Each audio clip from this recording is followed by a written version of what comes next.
Hello, my name is Maxwell Mingayan. I'm in your Monday, Wednesday class from 12:30 p.m. to 1:59 p.m. And this presentation is my makeup submission for the 3.11 discussion about parenting and socialization. It was 10 points and it was due on 9/30th, 2025.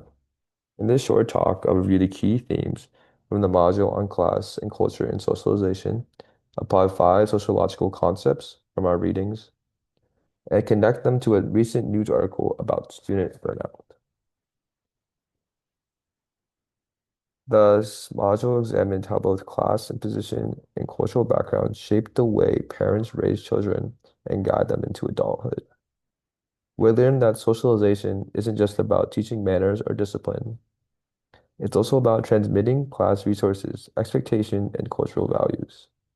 These differences affect how young people approach education, careers, and independence, and can sometimes clash with mainstream US ideas of what good parenting looks like.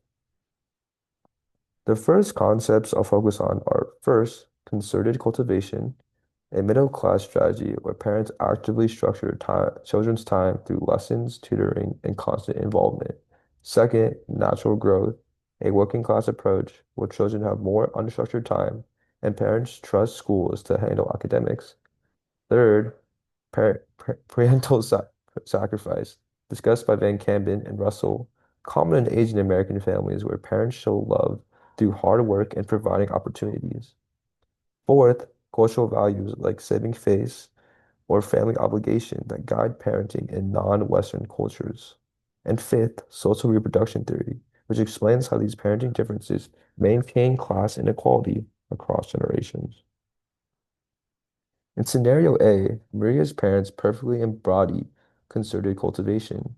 They carefully planned every aspect of her schedule, from AP classes and violin lessons to SAT tutoring and college visits. When she earned a C plus in calculus, her mom immediately contacted the counselor, arranged private tutoring, and even negotiated with the teacher.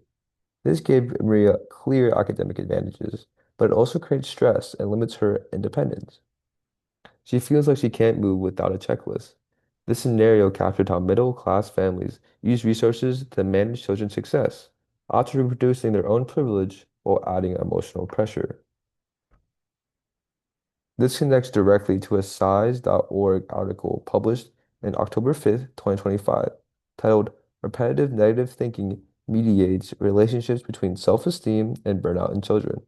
This article summarizes a study in communication psychology showing that students with lower self-esteem often fall into repetitive negative thinking, which increases burnout. Researchers link this to constant performance pressure students experience. Maria's story reflects the same pattern. Her self-worth depended on academic success, and the nonstop oversight from her parents amplified her anxiety. This article helps show how class-based parenting styles can not just shape opportunity, but also mental health.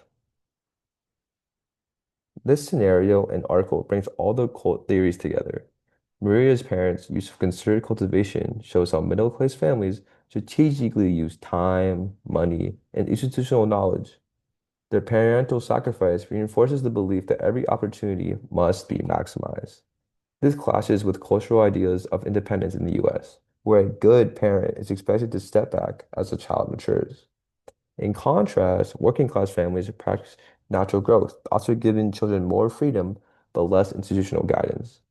Finally, social reproduction theory explains how these patterns keep advantages circulating within the same class. Maria's path to college is practically guaranteed, but her mental well-being pays the price. Overall, this example shows that class and culture strongly influence how young people grow into adulthood. Middle-class families like Maria's reproduce educational privilege, but also contribute to burnout and mental health issues. At the same time, cultural definitions of good parenting vary. What looks like excessive control in one context might represent deep care in another.